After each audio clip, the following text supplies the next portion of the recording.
I take it Mr. Fremonet's condition has stabilized? Of course! I wouldn't have left the infirmary otherwise. I've been expecting those two, but might I inquire as to the purpose of your visit, Miss Siegeween? I wanted to check up on Miss Cloran. How are you feeling? Mostly fine, I think. If you don't mind, I'd like to perform another quick physical exam. It'll just take a few minutes. All right. Thank you for looking out for me. I'll take my leave for now, then. Well, want to explain yourself, Risley? Of course, but I'm not partial to the word choice of explain. How about enlighten? Where should I begin? How about you start by asking me any questions you have? You can start with whichever one you'd like to get answered the most. Then Paimon will begin. Did you know about Lenny's goals from the very beginning? No. I just knew they were Fatui operatives sent to the fortress by the Knave.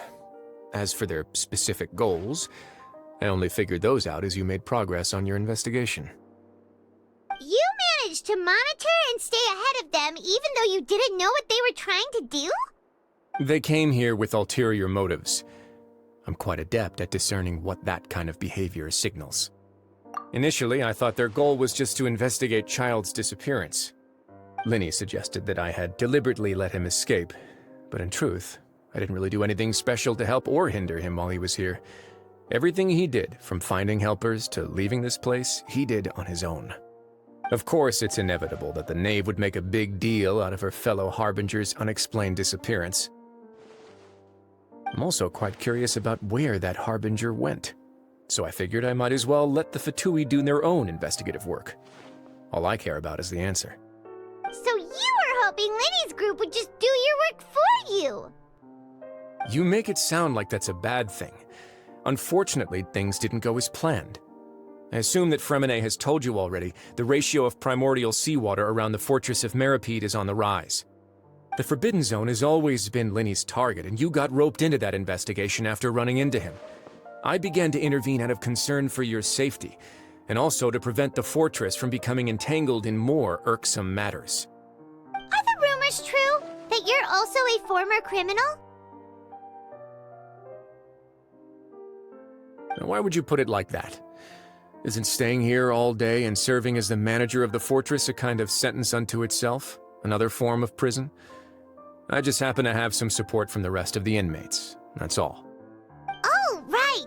Paimon wanted to ask, who invited Cloran down here? Me, of course. I paid her good mora to come down to the fortress for some field work. As a champion duelist, Miss Cloran could be considered to be an independent party. I needed to find an exceptionally capable person to help me get through the impending crisis. And saving Fremonet was part of that crisis? You can think of it like that, yes. Credit where credit is due, that boy is quite adept at diving. Had conditions not been as hostile as they were, he probably would have found the missing Harbinger already. That's not something you should be asking after. Neuvillette only asked you to investigate Child's whereabouts. All I need to prove to you is that the Forbidden Zone had nothing to do with the Harbinger's disappearance. That should be clear now that you've spoken to Fremonet. But we've already uncovered that there's something wrong with the infirmary, and we've answered a bunch of questions that you threw at us. Isn't it about time that you answer our last question in return? You make a compelling case. Do you really want to know the answer that badly? Yeah, Paimon really wants to know!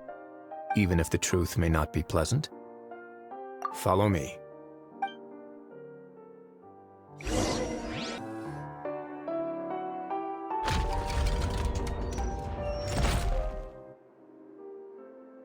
There's a hidden door here? And a whole basement behind it? Huh. You're pretty good at hiding stuff, Risley. It seems you've forgotten just what kind of place the Fortress of Meripede is. Stand on the central plate. Wait, is there a secret mechanism or... Whoa!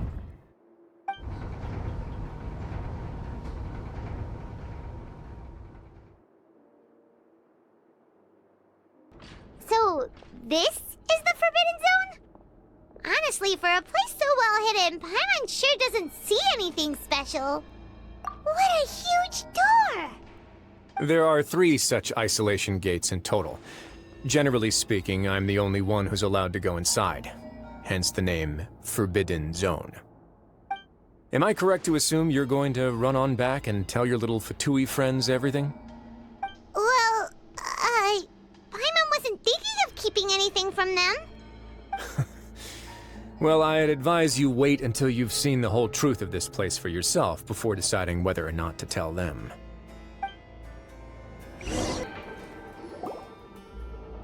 Huh. So there's a switch on the side. Stand back.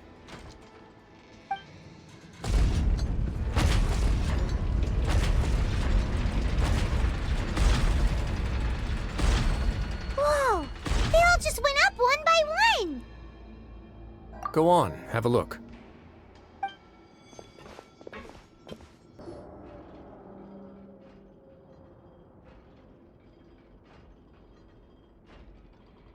I've been interested in what lies beyond that gate ever since I assumed leadership of the Fortress of Meripede.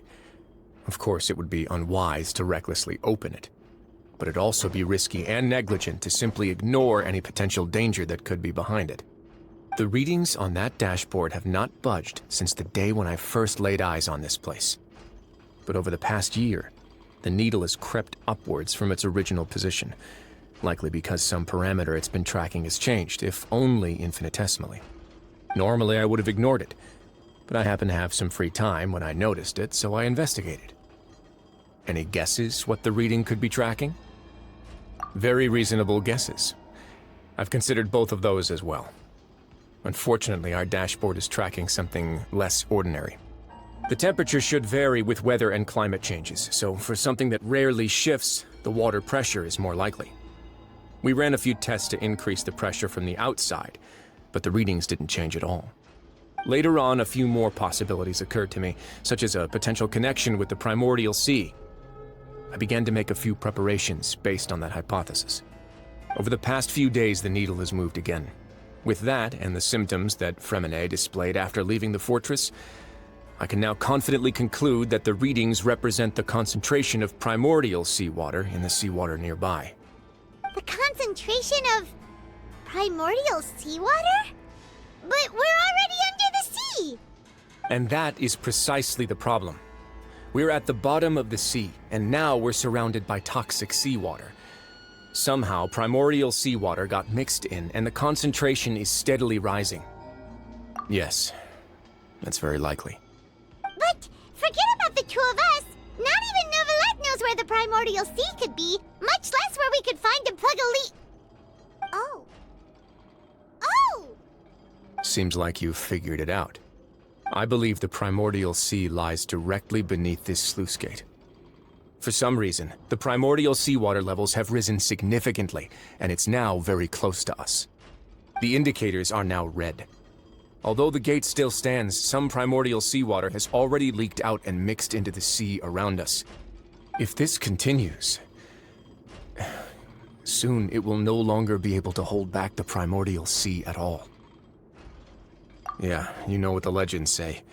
If this place falls, then everyone in Fontaine will be turned into puddles in the span of a night.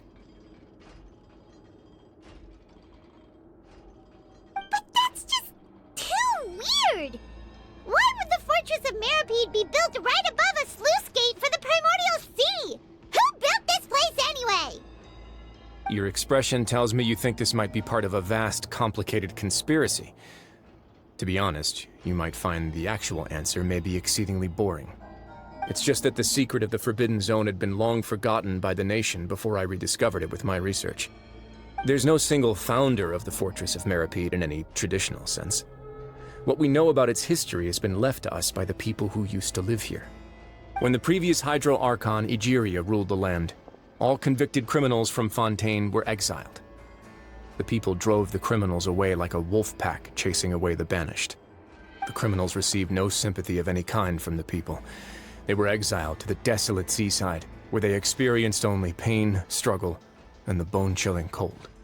Some of them began to repent, and prayed to the Hydro Archon, asking if there was still anything they could do.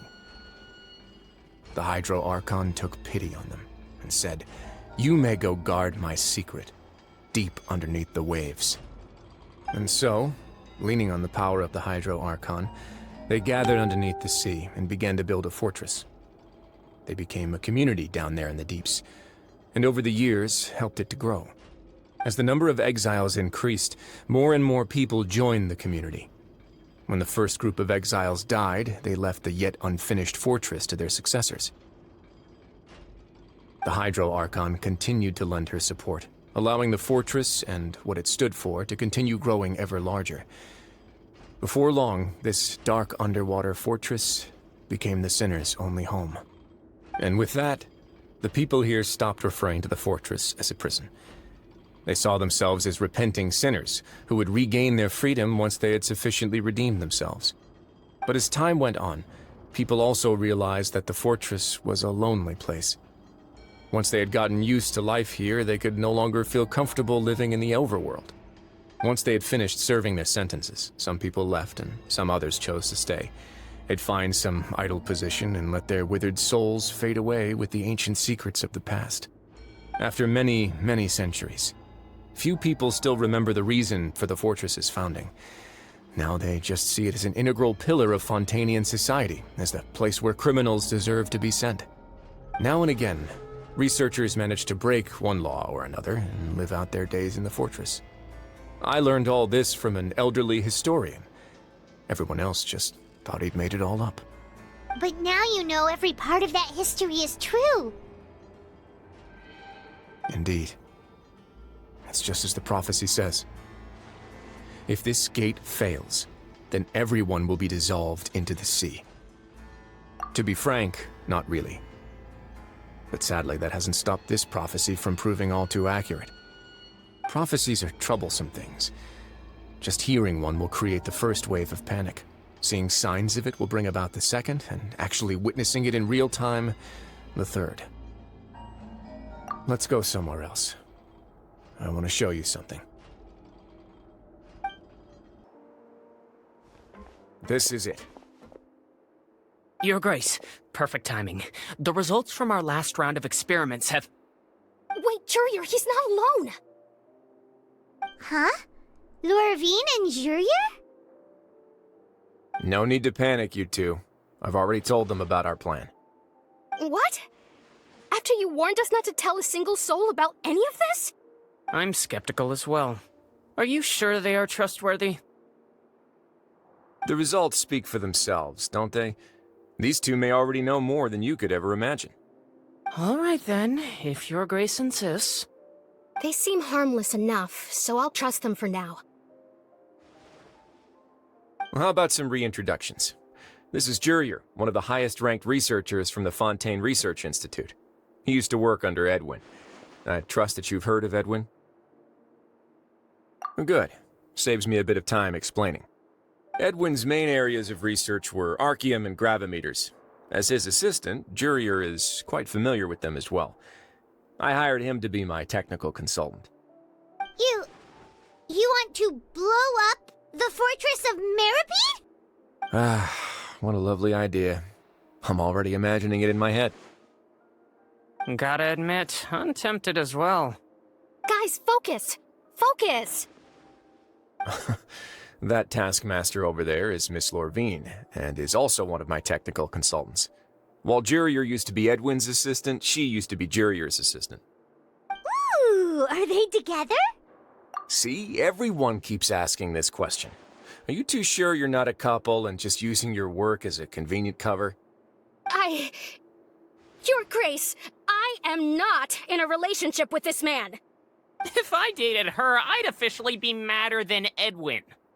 Jeez, forget I said anything then. Follow me.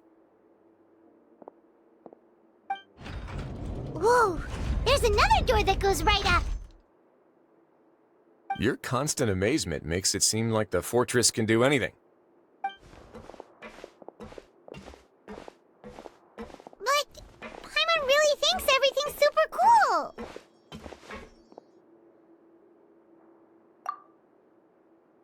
let's spice it up a bit. And here you go.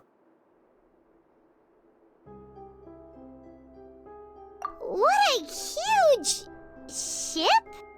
This is also a production zone that Paimon's never seen before. What's going on?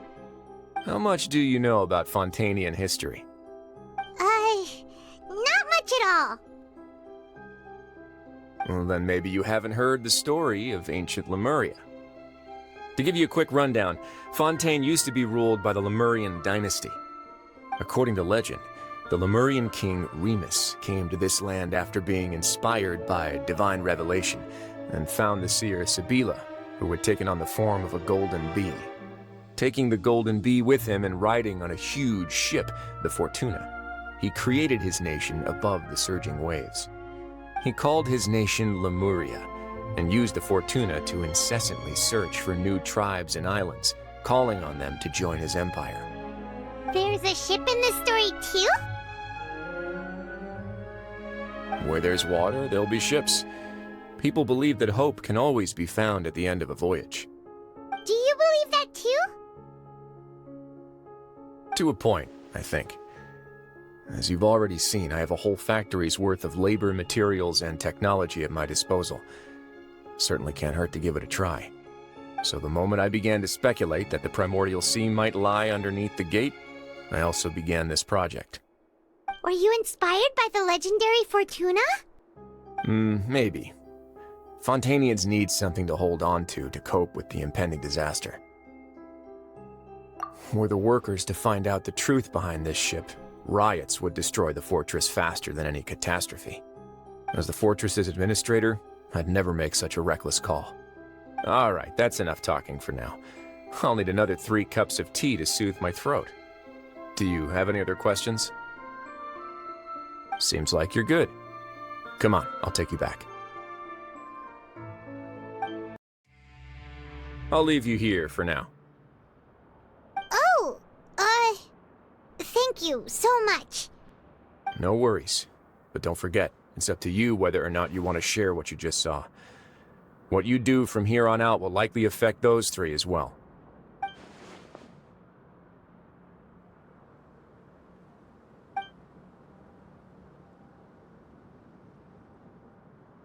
Yeah, we'll put a lot of thought into it for sure. Great. I look forward to what happens next. We're back! Welcome back. Do you want a cup of tea? How can you be so much like Risley, always drinking tea? Huh. Actually, now that you mention it, I just remembered something now. While I was sedated, I could still barely hear 2 people talking next to me. They were discussing everything, from the leaves to the water and even the teacups themselves. Must have been Risley and Sishwin. Yeah, I heard 1 male voice and 1 female, so it should have been the 2 of them. They really were just talking about brewing tea. I really can't make sense of this place. So, Traveler, Paimon, were you able to learn anything from Risley? Yeah, he explained everything. Very well. Then, would you mind checking your answers against my speculations? Yeah, I took the time to rest, so I'm feeling a lot more relaxed now. Nobody else is around, and Miss Sijwin is also busy with something or other, so let's just talk here. All right, then I'll posit my theories. I asked myself 3 questions. Firstly, why was Fremine affected by the primordial seawater? It was because he dove into the sea. My theory is, the long-lost primordial sea is probably very close to the fortress of Mirapede. Whoa, he's good. He got that right on the first try. That's Arlini. Secondly, Risley's attitude changed dramatically during the course of our stay here. He ignored us completely at first, then suddenly roadblocked us. Why? I spent quite a long time thinking about this.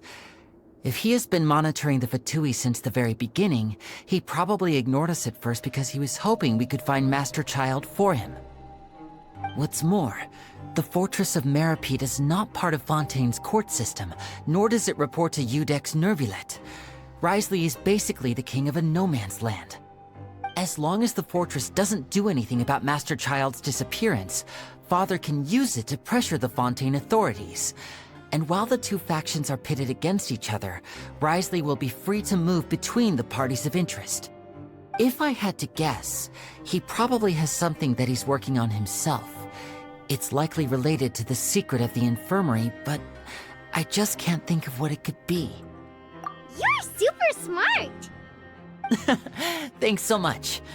Then finally, there's the last question. If Wriothesley does have a plan, what could it be?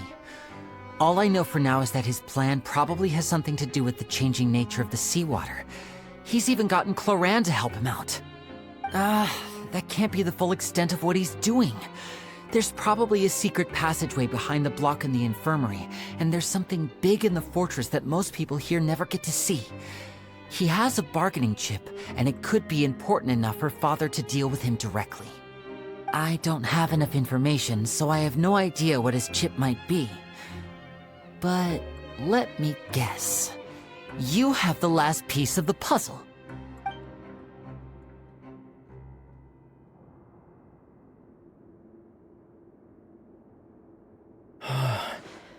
I can't believe it. The sea will engulf everyone. Just like the prophecy said. Could Wriothesley have wanted to meet Father to figure out a way to deal with this crisis? If you remember, I once mentioned that Father sees the House of the Hearth as her base of operations, and she truly wants to resolve the crisis. But how could Wriothesley have known that? Or perhaps he didn't know, and just wanted to bring Father over to his side? Which could be why he said he just wanted to negotiate. Yeah, that makes sense to me. I understand your concerns as well, Traveler. I'll figure out a way to pass this on to our father. No matter what, we're on your side. The two of you have already aided us far too much. We probably wouldn't be standing here right now if not for you.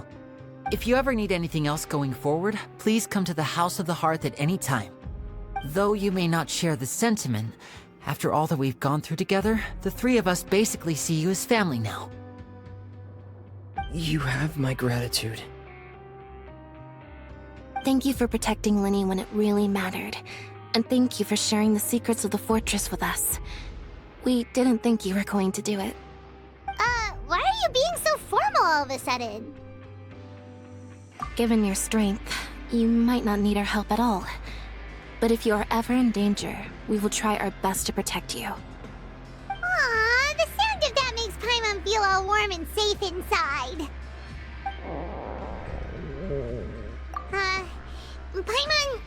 Paimon's hungry. Oh, you've done so much already. Go get some food. Alright, then we'll catch you guys another time.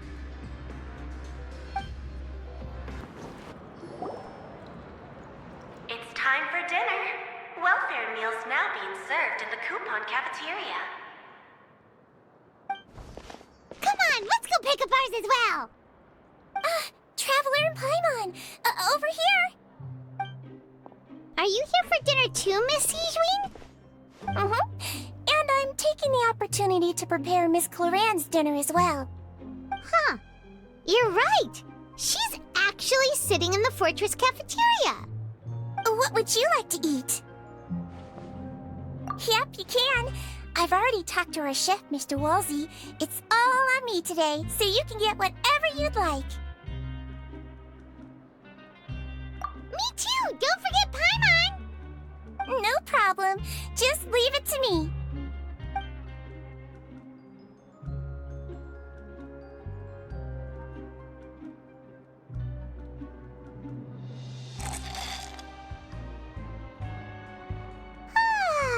So delicious.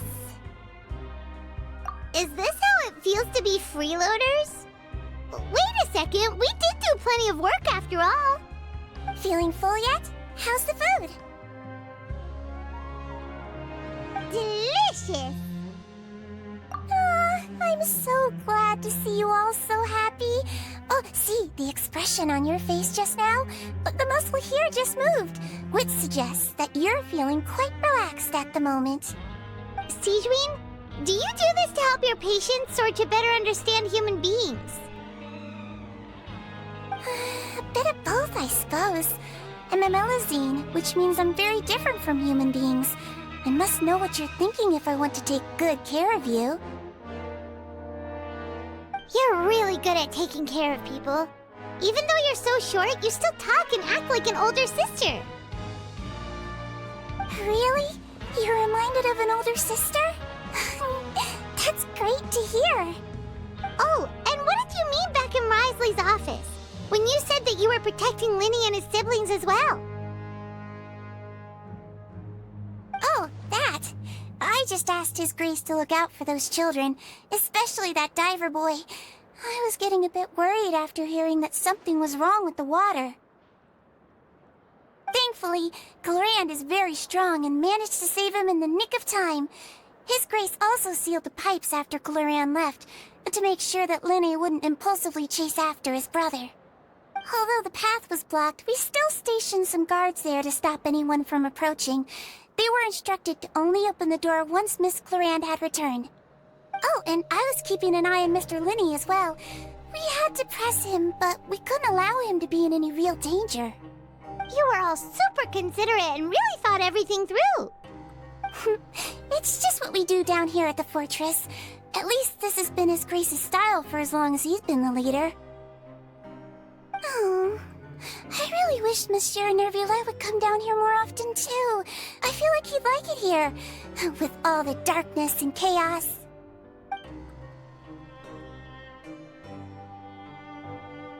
Get a good night's rest, you two. You both worked very hard. Looks like it's about time to head over to the venue again. Paimon Chungyun saw the other day.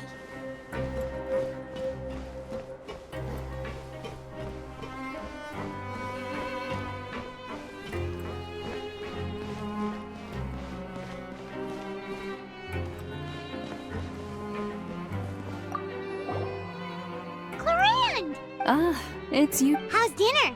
It's all right. Miss Sijwin really put in a lot. So we heard that Risley invited you to come down to help, and you saved Fremine too. You sure work super fast.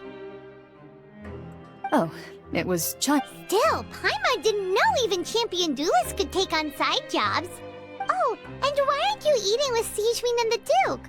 Won't you get bored eating by yourself? Miss Sijwin was with you, and the Duke has business of his own.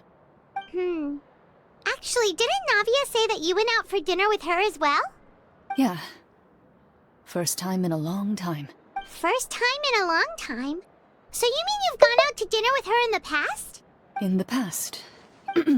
You seem to be enjoying yourselves here.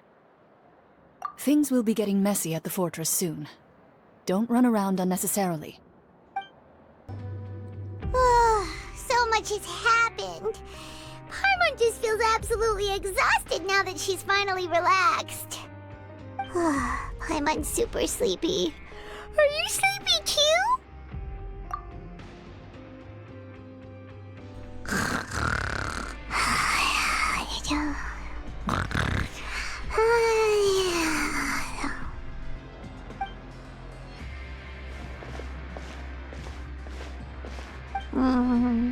Delicious.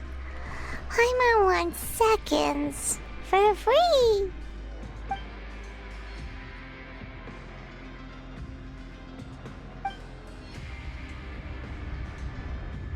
Out of my way!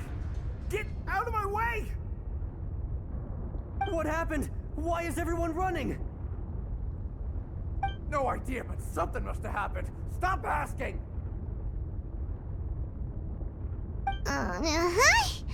Who's yelling? Paimon still wants to sleep.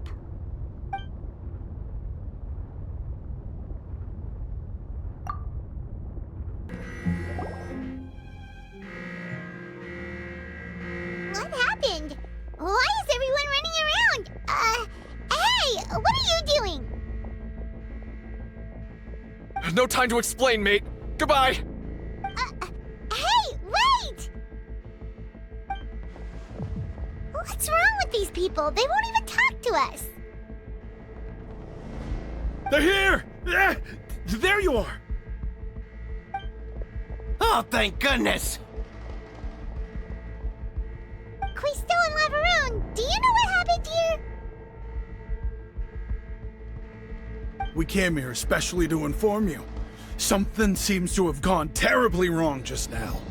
His Grace is telling everyone to evacuate and get out of here. Lavaroon was saying you two are new here and you don't have many friends, so you might slip through the cracks. Haven't you heard all the stories like that? An evacuation is successfully completed, yet you only find out once you do a head count that 1 or 2 people are missing. Wait, weren't you the one who brought that up? Why is it suddenly my idea? Hey, shut up! Okay, whatever. The point is, you should come with us. Yeah, he said to get as far away as possible, upwards and outwards.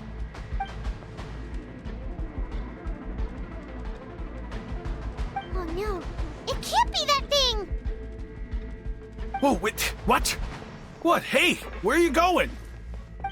We have to go find the Duke! You two just go and get out! Go on without us! Hey, hey!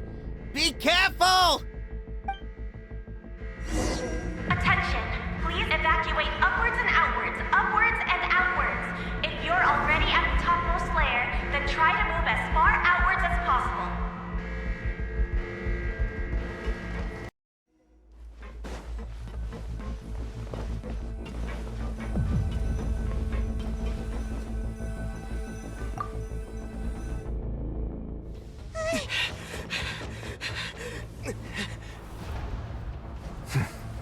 They're here. Just like I said. What happened?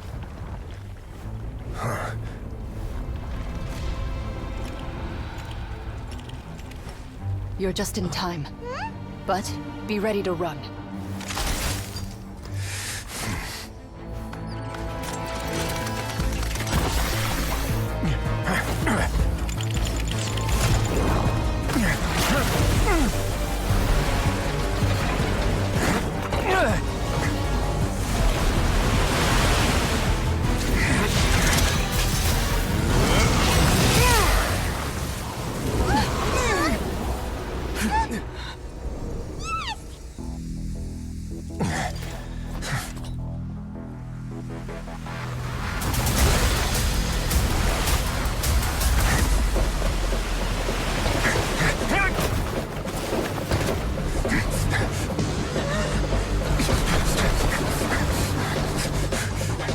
Three, 2, 1.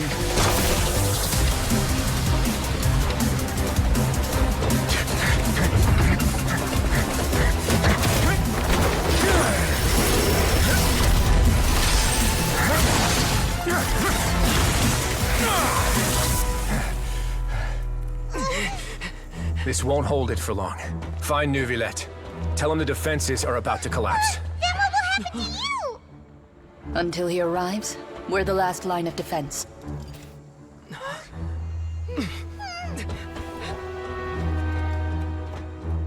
The gate. How long do you think it'll hold? That depends on us.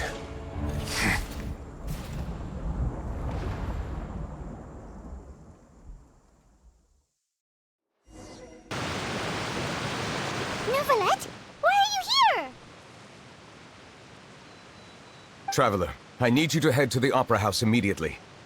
Farina will soon be meeting with the Knave there. You must protect Farina, and make sure she doesn't spend too much time alone with her. Will do. You have my sincerest gratitude.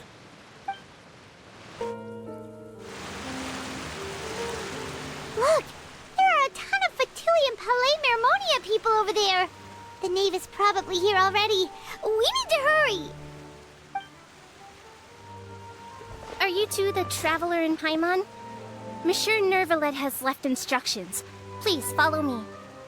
Though I'm sure he's already explained, this should be a mostly cordial conversation, unlikely to give rise to violence. But it would be most appreciated if you could protect Lady Farina to the best of your abilities.